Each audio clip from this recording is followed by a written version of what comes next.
आप सभी को मेरा नमस्कार। तो दोस्तों, आज मैं आपके लिए इस वीडियो में बैसाखी चौथ माता जी की व्रत कथा लेकर आई हूँ।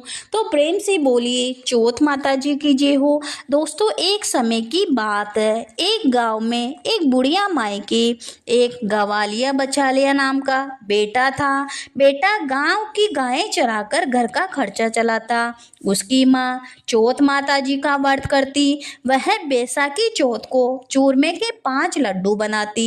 इसमें से एक चौथ माता जी को चढ़ाती, एक गणेश जी महाराज को चढ़ाती, एक हाथ का निकाल कर दान करती, एक बेटे को खिलाती और एक खुद खाती। एक बार बेटा पड़ोसन में गया तो पड़ोस की स्त्री चूरमा बना रही थी। वह पूछने लगा, आज चूरमा क्यों बना रही हो? तब वह बोली, मैं तो आज ही चूरमा बना रही हूँ। तेरी माँ तो रोज चूरमा बना बना कर खाती है और तुझे बासी ठंडी रोटी देती है। इस पर बेटा भड़क गया और बेटे ने आकर घर कहा, माँ तू तो चूरमा बनाकर खाती है और मुझे केवल एक ही लड्डू देती है। लड़का यह सुनकर गुस्से में होकर बोला कि अब मैं ठंडी बासी रोटियां खाकर गाय नहीं चराऊंगी। तब बेटे ने समझाया, मैं तो चौथ माता जी का व्रत तेरे लिए ही करती हूँ। तब बेटे ने कहा, या तो तुम चौथ माता जी को छोड़ दो या मुझे छोड़ दो। इस पर माँ ने कहा, बेटा मैं चौथ का व्रत तेरे सुख शांति के लिए तो करती हूँ। मैं चौथ माता जी का व्रत नहीं छोड़ सकती। तो बेटा विदेश जाने लगा। माँ बोली, बेटा यदि तू विदेश ही जा रहा है तो ये चौथ माता जी के आके अपने साथ ले जा। यदि तेरे पर कोई संकट आवे तो चौथ माता जी का नाम लेकर इन्हें पूर देना, तेरा संकट टल जाएगा। लड़का उन आंखों को लेकर विदेश चल पड़ा। रास्ते में एक नदी आई। उसे पार करने का कोई साधन नहीं था तो उसे माँ की बात याद आई और उसने आंखें निकालकर चौथ माता जी का नाम लेकर उसे पूर दिए। तो चौथ माता जी की कृपा से नदी का पानी दोनों तरफ बट गया और रास्ता निकल गया। आगे उसे एक भयंकर जंगल से गुजरना पड़ा तो वहां वह रास्ता भटक गया। उसने वहां भी आके पूर कर कहा, हे चौथ माता तू सच्ची है तो मुझे रास्ता दिखा।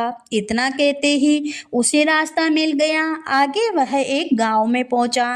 उस गांव के राजा के यहाँ रोजाना बर्तनों का एक आहाव पकता था जिसमें एक आदमी की बलि दी जाती थी। वह लड़का एक बुढ़िया माई के घर पहुंचा तो उसने देखा कि एक बुढ़िया माई रो रही है। लड़के ने बुढ़िया माई से पूछा कि माँ क्या दुख है, तुम क्यों रो रही हो? बुढ़िया माई बोली, मेरा एक ही बेटा है और कल राजा उसकी बलि चढ़ाएगा। इस पर लड़का बोला, माँ घबरा मत, तेरे बेटे के बदले तुम मुझे भेज देना। तुम मुझे भरपेट खाना खिला दो। भोजन करके बुढ़िया माई अपने लड़के की जगह उसको सुला दिया। दूसरे दिन राजा का बुलावा आया तो बुढ़िया माई ने उस लड़के को भेज दिया।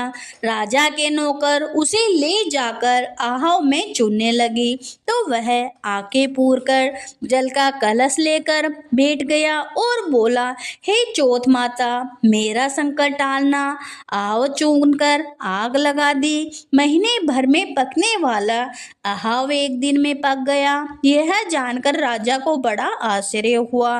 राजा खुद देखने आया और नौकरों को आहाव के कलश उतारने को कहा।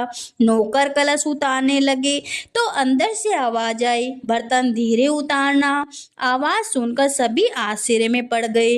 बर्तन हटाकर उसे निकाला और पूछने लगे, भाई तुम कौन हो? तब उसने कहा, मैं वही आदमी हूँ जिसने आपने आहाव में चुन दिया था। राजा ने पूछा, तुम बच्चे कैसे?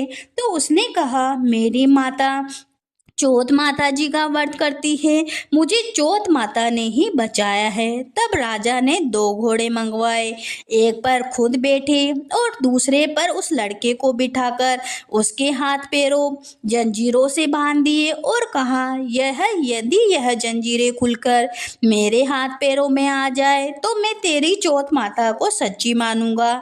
लड़के ने आंखें पूर कर कहा, हे चौथ माता अब तक रक्षा की है तो इस बार भी रक्षा करना। देखते ही देखते उसकी जंजीरें खुलकर राजा के हाथ पैरों में जा गिरी। यह देखकर राजा बहुत खुश हुआ और अपनी कन्या का विवाह उससे कर दिया और बहुत सारा धन दहेज देकर विदा किया। लड़का गांव के पास पहुंचा तो लोगों ने जाकर बुढ़िया माई से कहा, तेरे बेटे बहू आ रहे हैं। यह सुनकर वह खुशी से नाच उठी। बेटा उसके पैरों में गिर गया। बेटे ने कहा, माँ यह सब तेरी चौथ माता जी के व्रत का फल है। इसके बाद उसने सारे नगर में ढूंढी पिटवा दी कि सभी चौथ माता जी का व्रत और पूजन करें।